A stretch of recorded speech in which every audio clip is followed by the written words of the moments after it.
นขอมาวัยรุ่นเชียงทัววัยรุ่นเด้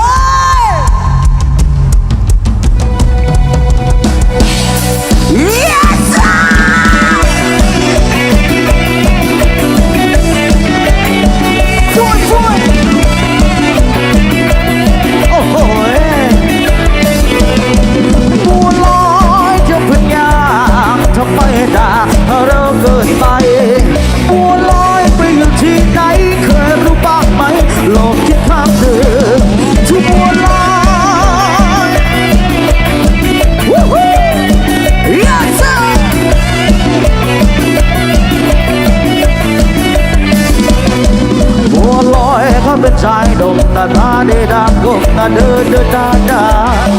รูปร่างไม่สอบผ่านชินเชงข้างฟ้าดังสัญญาบัวลอยเป็นเพื่อนคุยยามเพื่อนว่าเวเป็นพ่อโวยยามเพื่อนยืนโวยเป็นพ่อใหญ่ยามเพื่อนโดนเตยหาอยู่ยามมารักษาบรรเทาบัวลอยที่ไว้เต็มตาพี่ก่อนพี่งานประเภทหนึ่งประเภทสองอาสารับอาศัยชาติพี่น้องหัวใจข้ามของและกาโดนตนเป็นคนนำเอามาสู้อุตส่าห์ละมาตั้งอ่อนโดน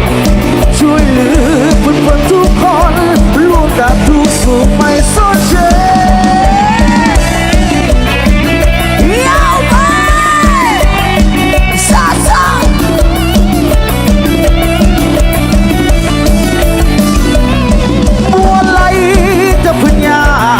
ทำไมต่างเขาเริ่มเกินไปมัวลีไปอยู่ที่ไหนเคยรู้บ้างไหมอาโลกคิดข้างเดิมที่มัวลอยสาวบางโพชัดไปเฮ้ยเฮ้ยเฮ้ยวันหนึ่งมีเสมือนคำรามบัวลอยถูกหามาในเบผ้าใบเรายังละมาห่วงว่าเคยเป็นอะไรคือคำพูดสุดท้ายของชายชื่อบัวลอยตั้งแต่วันนั้นจนวันนี้แสงจะขึ้นริบดีเดินมาได้ไปดอยไม่มีชายคนที่ชื่อบัวลอยว่าเงาคอยเท่าพวกคุณ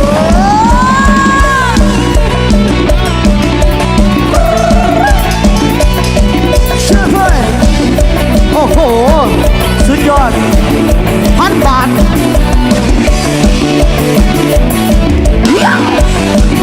โลกนี้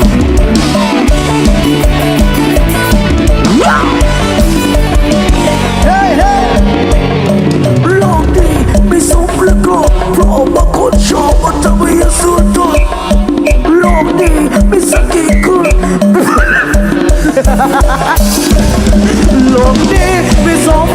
บพร้อมคนชอบแต่บ่เยอะส่วนตนโลกนี้มีสักกี่คนเป็นผู้หลุดพ้นและคงชื่อบั